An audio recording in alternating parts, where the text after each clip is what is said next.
बहू इस बार पोता ही चाहिए। आज सवेरे उठने के बाद से ही उमा को कुछ ठीक नहीं लग रहा था। एसिडिटी भी हो रही थी। लगता है फिर से प्रेगनेंसी। 6 दिन ऊपर हो चले हैं, पीरियड्स भी नहीं आए हैं। प्रेगनेंसी के बारे में सोच कर ही उसका दिल घबराने लगा। धड़कनें तेज हो गईं। वो माँ बनना चाहती थी कि 5 साल से सूनी पड़ी गोद एक बार फिर हरी हो जाए। मगर पिछले 2 बार से उसे जिस पीड़ा और क्षोभ भरे अनुभवों से गुजरना पड़ा था, उसकी याद आते ही उसका मन खिन्न हो गया। कहीं इस बार भी वही सब दोहराया गया तो हे ईश्वर रक्षा करना। वो गहरी सांस भरकर बिस्तर पर बैठ गई। गुड़िया और मनोज अभी सोए हुए थे। आज रविवार था, दोनों के लिए देर तक सोने का दिन। माँ जी बड़े ताऊ जी के घर गई हुई थी। नवरात्रि चल रही थी। पोते के जन्म की मन्नत पूरी करने के लिए उनके यहाँ देवी का जागरण था। जाते हुए माँ जी प्रसन्न नहीं थी। पता नहीं देवी की हम पर कब कृपा होगी। मुझे पोते का मुंह दिखा दे तो मैं भी जागरण कराऊं। देवी माँ की परम भक्त माँ जी ने कोई मंदिर कोई उपवास नहीं छोड़ा था। हालांकि घर हर तरह से संपन्न था, किसी चीज की कोई कमी नहीं थी। फिर भी माँ जी को लगता था कि देवी की उन पर कृपा नहीं है। तभी तो घर में उनके पोते की जगह 5 साल की पोती गुड़िया लिए बैठी थी। उमा की भरी पूरी ससुराल थी। 4 बहुओं में तीसरी थी माँ जी। सबके घर आसपास थे। साझा व्यापार था और रोज का साथ उठना बैठना था। हर घर की रत्ती रत्ती खबर दूसरे घर को रहती। माँ जी के अनुसार बाकी सब पर देवी माँ की असीम कृपा थी, क्योंकि खानदान की सभी बहुएं बेटी जन रही थी, सिवाय उमा के। 5 साल पहले गुड़िया को जना था। उसके बाद 2 प्रयासों में लड़के को गर्भ में धारण करने में असफल रही थी। इसलिए उमा उनकी नज़रों में हीन व तिरस्कृत थी। बाकी सभी बहुओं ने कैसे गर्भ में आई कन्या का सफाया कर मात्र लड़कों को पैदा करने का गौरव प्राप्त किया है, ये बात उमा से छिपी नहीं थी। वो गर्भ में परीक्षण कर लिंग भेद के आधार पर होने वाले गर्भपात की घोर विरोधी थी। आखिर उसके पापा ने उसे और उसकी बहन को बड़े लाड़ दुलार से पाला है, अतः ऐसी नीच मानसिकता के बीज उसके मस्तिष्क में कभी नहीं पड़े थे। मगर उसकी संपन्न और पढ़ी लिखी ससुराल में तो माजरा ही उल्टा था। कहने को तो पूरा परिवार देवी माँ का परम भक्त था। लगभग रोज ही किसी न किसी घर में देवी माँ के नाम पर कुछ न कुछ कर्म कांड होता ही रहता। मगर जब बात देवी के वास्तविक रूप कन्या के जन्म की होती तो घर के बड़े बूढ़ों के मुंह में ऐसे उतर जाते जैसे किसी ने उनकी संपन्न संपत्ति छीन ली हो। उमा को जब भी किसी भाभी के गर्भपात की खबर मिलती तो उसका मन घृणा और क्रोध से भर जाता। ऐसा कोई कैसे कर सकता है कि अपने ही बच्चे के साथ। मगर जब उसने पहली बार गर्भ धारण किया तो समझ में आया कि बेचारी भाभियों का कोई कसूर नहीं था।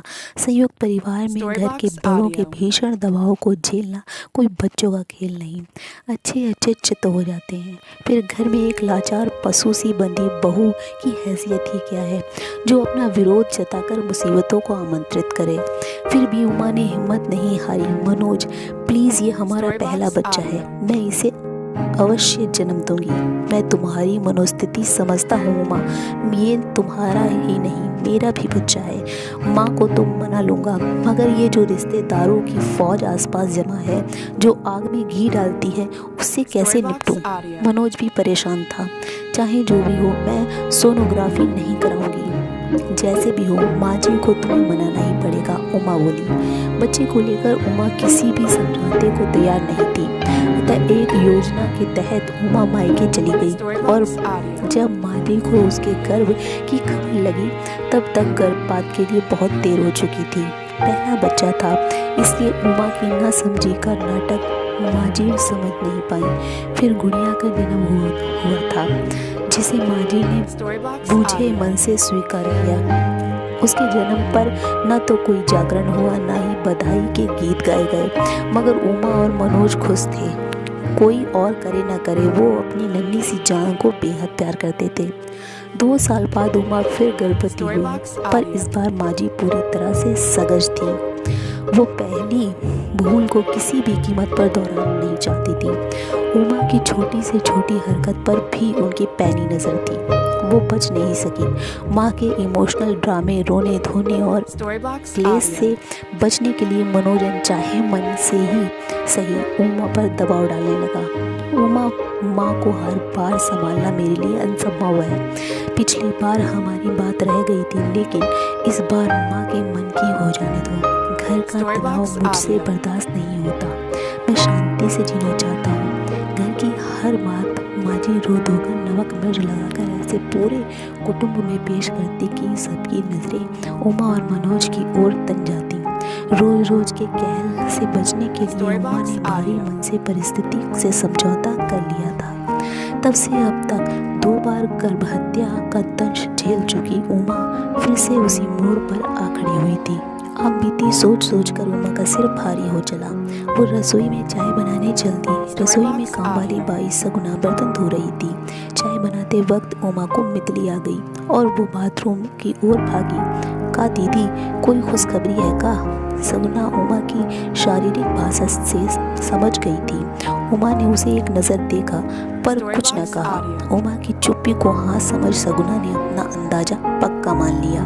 चलो अच्छा है दीदी, गुड़िया कब तक अकेले खेलेगी? उसे भी तो कोई साथी चाहे संग खेलने वास्ते। अकेले बच्चे का घर में बिल्कुल जी न लगे है। अच्छा, तेरे कितने बच्चे हैं? उमा ने चाय छानते हुए पूछा। कितने का? बस एक ही बिटिया है मेरी। अब तो शयानी हो गई है, 10वीं में पढ़े है। बताते हुए सगुना का चेहरा गर्व से दमक उठा। क्यों दूसरा नहीं किया उसके बाद? कहाँ बताऊँ दीदी, इसके जन्म पर ही इतनी क्लेश पड़ गई थी कि घर में इसके वक्त धोखे से डॉक्टरी जांच करा दी मेरी। मैं ठहरी अनपढ़ गंवार, मुझे तो कुछ पता न था। छोरी जान पेट गिराने को पीछे पड़ गए कमीने, मगर मैं तैयार न हुई। भला बताओ तो दीदी, अगर मेरे माँ बाप मेरे साथ ऐसा करते तो मैं कैसे आती इस दुनिया में? फिर क्या हुआ? उमा उत्सुक होती। होना का था दीदी, मैंने अपनी सास को मर्द को जो खरी खोटी सुनाई कि पूछो मत। मैंने साफ कह दिया कि माना मैं अनपढ़ गवार हूँ मगर हाथ पैर से सलामत हूँ। कैसे भी करके अपना और छोरी का पेट पाल लूँगी। तेरे दरवाजे पर ना आऊँगी रोटी मांगने। मेरी कोख की तरफ आंख उठा के भी देखा तो अच्छा ना होगा। बस मेरी सास ने मुझे घर से निकलवा दिया और तेरे आदमी ने नहीं रोका तुझे? वो क्या रोकता, वो तो अपनी माँ का पिछलक्कू था। मैंने भी सोचा पर हटाओ ऐसे मर्द को जो खुद दुख दर्द में अपनी जोरों का साथ ना देकर माँ के पीछे जा छुपे। जो अब काम ना आया, कुछ बुरी पड़े पे क्या काम आएगा? बस दीदी, अब तो खुद कमा खा रही हूँ और बिटिया को पढ़ा लिखा रही हूँ। एक ही बात कहती हूँ उसे, दुनिया से कुछ उम्मीद मत करियो, खुद मजबूत बन। उमा सगुना की बातें सुन अवाक रह गई। इस बुराई की जड़ें उसके घर तक ही नहीं, दूर बसी गरीबों की बस्ती में भी फैली थी। तुम लोगों में भी होता है ये सब? उमा ने बड़ी हैरानी से पूछा। होता क्यों नहीं दीदी, हम ठहरे गरीब, जिस सौदे में सिर पर खर्चा पड़े वो किसे भाएगा? क्या जाने दो, हम लोगों में तो ये सब चलता ही रहता है। हम अनपढ़ों में कहाँ इतनी अकल के छोरे छोरी का भेद न करें। जिस छोरी की किस्मत भली होगी उसे भगवान आप जैसों के घर भेजे हैं। अपनी गुड़िया को ही देख लो, रानी बनकर राज करे है घर भर पर। सगुना दर्द भरी आवाज में बोली। सगुना की आखिरी बात उमा के दिल को तीर की तरह भेद गई। इसे क्या पता गुड़िया के अस्तित्व की रक्षा के लिए कितने प्रयत्न करने पड़े थे उसे। बेटियों को मारने का चलन अनपढ़ों से ज्यादा पढ़े लिखे संपन्न परिवारों में है, जो अपना जीवन भगवान की इच्छा से नहीं बल्कि अपने समीकरणों पर जीना चाहते हैं। क्यों हर तरह से संपन्न परिवार भी लड़की के जन्म को भारी मन से लेता है। पता नहीं वो कौन सी मानसिकता है जो उन्हें अपने ही अंश को नष्ट करने के लिए उकसाती है। उमा चाय लेकर अपने कमरे में आ गई, मगर अब उसे पीने का मन ना हुआ। जो कुछ उसके सामने आने वाले था उसके लिए वो अभी तैयार नहीं थी। सगुना की बातें उसके कानों में अभी भी गूंज रही थी। दिखने में पतली दुबली शीर्ण सी काया वाली सगुना, मगर भीतर कितनी हिम्मती, कितनी साहसी है, एक अनदेखे अनजाने बच्चे के लिए एक ही झटके में सब कुछ छोड़ दिया। ना समाज की चिंता, ना सिर पर छत की फिक्र, ना पति का मोह। मुझ में क्यों नहीं है इतनी हिम्मत? मैं तो मनोज के बिना रहने की कल्पना भी नहीं कर सकती। मैं तो पढ़ी लिखी होकर भी सगुना के आगे कुछ नहीं। क्या हूँ मैं? एक जीती जागती इंसान या एक खिलौना जिसे चलाने वाला रिमोट कंट्रोल दूसरों के हाथों में है? उमा स्वयं के विचारों में बुरी तरह से उलझी थी। बाहर निकलने का कोई रास्ता नहीं सूझ रहा था। मनोज उठकर अपने दैनिक कार्यों में व्यस्त हो गया। उमा उससे कुछ न कह सकी, पर वो अजीब सी कश्मकश में थी। थोड़ी देर में माँ जी भी आ गई। उमा की खराब तबीयत की वजह समझ आते ही माँ जी खुशी से फूली नहीं समाई और बोली, मैं जानती थी ऐसा ही होने वाला है। देवी माँ मुझे निराश नहीं करेंगी। उसने तो रात ही को मुझे ध्यान में बता दिया था कि मेरे घर पोता आने वाला है। अपनी तीव्र इच्छाओं की पूर्ति की खबर सपने या कल्पना में अपने इष्ट देवी देवता से सुनी ईश्वर वाणी नहीं, बल्कि अपने ही मन का बुना भ्रमजाल है। ये बात माँ जी नहीं समझती थी। उमा की पिछली प्रेगनेंसी में भी देवी ने उन्हें सपने में आकर पोते की खबर दी थी, जो बाद में निर्मूल सिद्ध हुई थी। मैं गीता को फ़ोन कर देती हूँ, वो समय पर जांच करेगी। माँ की बात सुन मनोज ने निर्विकार भाव से उमा की ओर देखा। उमा के मन की पीड़ा उसकी आंखों में साफ झलक रही थी, जिसे समझकर भी वो कुछ न कह सकी। उमा को तीसरा महीना चढ़ चला था। माँ जी ने उमा को सोनोग्राफी का अपॉइंटमेंट लिया हुआ था और परिणाम अनुकूल न होने पर गिराने का इंतज़ाम भी पुख्ता था। वैसे तो हमारे देश में लिंग परीक्षण अपराध की श्रेणी में आता है, मगर कुछ अतिरिक्त सुविधा शुल्क देकर कौन सी ऐसी सुविधा है जो खरीदी नहीं जा सकती है। उमा के साथ क्लिनिक में मनोज को न भेजकर माँ जी स्वयं जा रही थी, क्योंकि उन्हें अपने बेटे पर पूरा भरोसा न था। कहीं उमा की बातों में आकर पलट गया तो उसकी उम्मीदों पर पानी फिर जाएगा। उमा की सोनोग्राफी हो चुकी थी। आशाओं पर एक बार फिर पानी फिर गया था, मगर वो नियति के आगे घुटने टेकने को तैयार नहीं थी। जैसे जैसे गर्भपात का समय पास आ रहा था, उमा की बेचैनी बढ़ती जा रही थी। उसका अंतर्मन चित्कार रहा था, मत होने दे ये अनर्थ उमा, बहुत हुआ। कब तक यूं अपनी ही खून की हत्याओं का पाप ढोती रहेगी? क्या तू सगुना से भी गई गुजरी है? जब वो अपनी कोख की रक्षा करने के लिए सब कुछ त्याग सकती है, तो तू क्यों नहीं? क्या होगा? ज़्यादा से ज़्यादा यही ना कि तुझे घर छोड़ना पड़ेगा, मगर अपनी बच्ची को कम से कम जीवित तो देख पाएगी।